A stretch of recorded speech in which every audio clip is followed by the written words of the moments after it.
next we have Shameeka Harvey Cottman running for City Council. I know this is radio, but if you could see her, she is always on point with her outfits, wearing my favorite color. Always walking around the neighborhood You talking. got representation now. You do. You have to look good to act good. So Shameeka, for the people that don't know you very well, tell me how you got here. What was your road, through, Atlantic City? Atlantic City's your hometown, and you came back.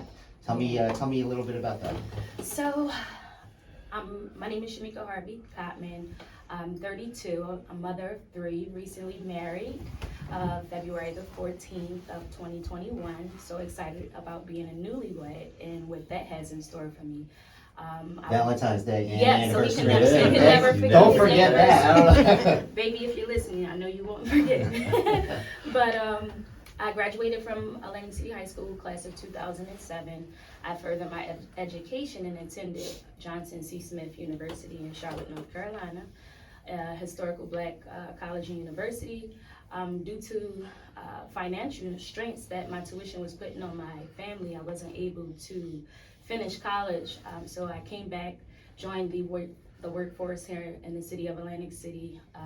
I was able to get a job working valet first at Caesars, and then I got a job at City Hall as a tax clerk. So I was able to understand property taxes on a different level and see the challenges that residents were going through as far as then the high tax rates and with the appeal systems, and that they weren't receiving much tax breaks. So it always made me inquisitive and want to put forth some initiative to get engaged in my community.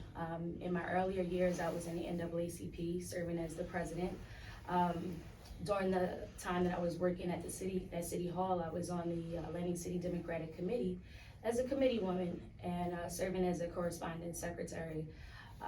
It was then where I decided, one day I want to take out a petition to run for office, because I feel like I can be an asset to not only my community, but my city and vicinity as well. I love Atlantic City. I've implemented several youth initiatives on my own, called Couture Production, which is now Display House of Dior. It allows like-minded individuals the opportunity to display their talents. If they don't have the necessary resources, we put the resources there. We create talent showcases, job training, financial literacy, all these resources that sometimes our community does not provide, so that they can be successful and fruitful. Right, it's the world's not sometimes evil because of evil men. It's the indifference of good men. So we have to act and really put our foot forward for our children. I wanted to ask you this: you're the only woman here running it, in the room here. No more babies can be born in Atlantic City. What do you think about a woman's clinic or healthcare? More progressive here. Is there some kind of plan or idea for that?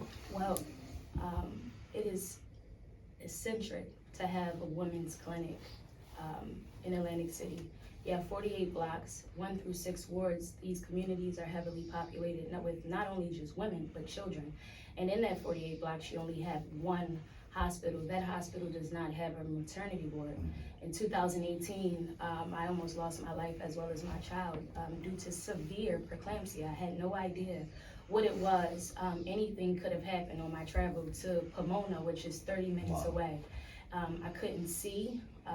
My pressure at the time was 190 over 198, and I didn't even know how sick I was. But had I received more screening and that was available to me, I had just Medicaid, and I didn't have the necessary finance to go any further to see if anything was wrong with me. But it's very important, and I applaud the efforts of Dr. Regis, who is bringing a childbirthing center back to this area, and he sees the importance of having it inside the community. So, and it being for all, not just one person, because we all should not be denied the rights of quality life, which is giving birth in the town that you're from. What keeps you up at night regarding Atlantic City politics? What bothers you the most? I know there's a lot of issues and a lot of things to take care of, but what is the first thing that you would tackle should you be elected in office? Well, the first thing that I would tackle is the current issue that I'm fighting right now with several other individuals, is the sex abuse scandal in our cities. We really need to get a handle on this, because it's important that we stand in solidarity for the protection of our children and their safety. Schools are supposed to be made as safe havens, and it's our jobs as a community to make sure that we protect their rights. So that's rule number one. The second thing is clean, safe neighborhoods. We need to be able to have clean environments for our children to play in, especially in the middle of a pandemic. So I would like to make sure that we evaluate all equipment and that the Public Works Department, make sure that that's up to code, and that we can be able to clean our neighborhoods properly. In addition to safety, just making sure that we have the presence of police and engaging the community with the police again, because most of our neighborhoods, that relationship has been toxic, especially during the Black Lives Matter movement. So it's important for we as a community to feel the sense of community. And in order to do that, we have to bring all parties to the table, and we need to implement plans, safety plans. And this is what I urged Atlantic City Board of Education to do at that last meeting, was implement a plan, not waiting till you get a decision of an investigation, but a plan for parents, because we cannot send the message to our children that we will protect their abuser before protecting them.